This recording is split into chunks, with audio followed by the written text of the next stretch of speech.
The elimination of the SA.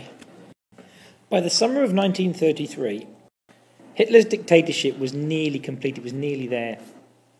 However, there was one group he had an issue with who had always been his most loyal supporters, and that was the SA. Now, the SA were the brown shirts. And Hitler had used these as like a group of thugs for the last 10 years or so. They had a reputation for violence, causing chaos, which when the Nazis weren't in power was good. It agitated, it got them noticed. Now they're in power, they don't really want that as a thing that goes along with them. They want to be clean of that. Also, a problem for Hitler was this man, a guy called Ernst Röhm. And Röhm had been a superior officer to Hitler in World War I, but had become a very close friend of Hitler, and he was the leader of the SA. He had ambitions that they would become eventually the German army, and Hitler saw that with a leader like Röhm, who they were very loyal to, I mean, that link there is very strong, these potentially could be a challenge to his leadership. Röhm was ambitious, and Hitler thought that he might want him taken out.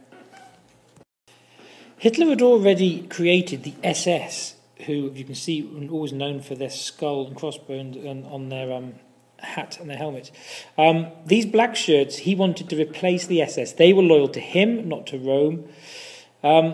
And the SS wanted to be that other group, so they started telling stories about Ernst Röhm. They told Hitler that him and other SA leaders were plotting against him and planned to seize power.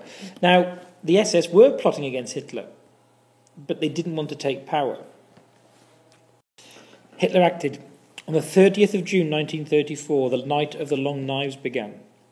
Hitler used the SS to arrest and shoot leading members of the SA. They'd been having a meeting at a pub near Munich, and just before 7 in the morning, some SS cars careered into the village and Hitler was in one of them. He marched the SS inside and woke Ernst Röhm up with the words, "You're under arrest." This happened to many of the leaders. Some were shot as they answered the door. Röhm was put in jail and asked to kill himself. He refused, so he was eventually shot as well. Not all the people that were shot, which was around about 200, were SA members.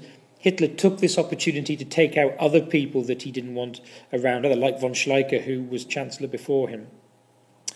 Hitler reported back to the Reichstag, still in the Opera House, that he had acted swiftly to save the nation from a potential civil war. Because the only members in the Reichstag now, because there was only one party allowed, were Nazis, they accepted the version of events without any question.